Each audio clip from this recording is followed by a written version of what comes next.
Anthony Orion on YouTube, and I found this channel. I'll put the link below. It's she has some pretty good points, and I don't know. I mean, this stuff that gets, and people think you're crazy when you get down the bottom of the rabbit hole, because we learn so much stuff. We start talking about things that are really bizarre, that are true, but you have to kind of start off at the top of the hole. The bottom hole is where all the, like the yogurts, where you get to the bottom of the yogurt and it's all the fruits down there, all the sugar. I remember when I was 15. This is so bizarre. I met this guy named Mike Martin. He moved into our area, which was strange because our area was all blacks and Mexicans.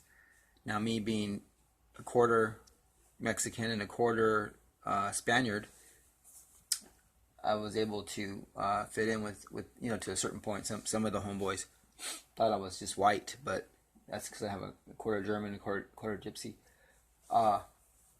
This guy Mike Martin was white. He was a Viking. He had like red hair. He really stood out. So when he walked down the street, he was like a sore thumb. We became friends. We started hanging out and stuff. And he was telling me stories about Dr. Chaz downtown putting microchips in his head. This is 1985. Dr. Chaz downtown San Diego putting microchips in his head, and all the bizarre experiments, and that we're going to know this in the near future, and this is the future. Where I thought he was crazy. I said, that is impossible. They don't have that technology. That doesn't sound like it's even real. I mean, those are like TV episodes, Star Trek. Well, here we are, 30 some odd years in the future, and we know now that they're all the technology, the stuff we see is amazing. I mean, imagine the stuff they got. I mean, look at this. This is an SD card. This little tiny chip. Just the end, just the tip of it is where it's all at. That little tip right there, that little tiny tip is the size of a VHS tape. Remember those tapes? They were bigger than my hand. That little tip right there could hold all that information. That's the stuff they're giving us. Imagine the stuff they got. Look at YouTube. How can YouTube hold so many videos? How in the hell they do that? Anyways, the technology is past our understanding. We've been hijacked by alien greys. Reptilian hybrids run the world.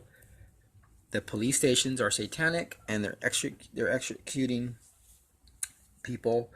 They're doing human sacrifices to Satan, and that's the truth. And if you think it's funny, it's never going to stop. Police departments run routine human sacrifices. It's been going on for years. It's like a feeding ground. They organize at night when everybody's asleep and feel safe in their bed. They have certain houses they invade, and sad because people don't see them coming. Good families, and their house gets invaded. They get wiped out. It's set up to look like a suicide, and there's all the stuff on the news that the news will not tell you. They said they said this is 25 years ago. They said if the news was a report, the real news, there'd be anarchy. It's so horrible in America. People just aren't aware of it. There are serial killers in every city, and then you got the hybrids that are like, I would say like 200 serial killers to 1,000 serial killers per city. It's epidemic, and they do a lot of stuff with little babies. I don't want to go there. Hey, thanks for watching. I'll put the link below to this lady's video.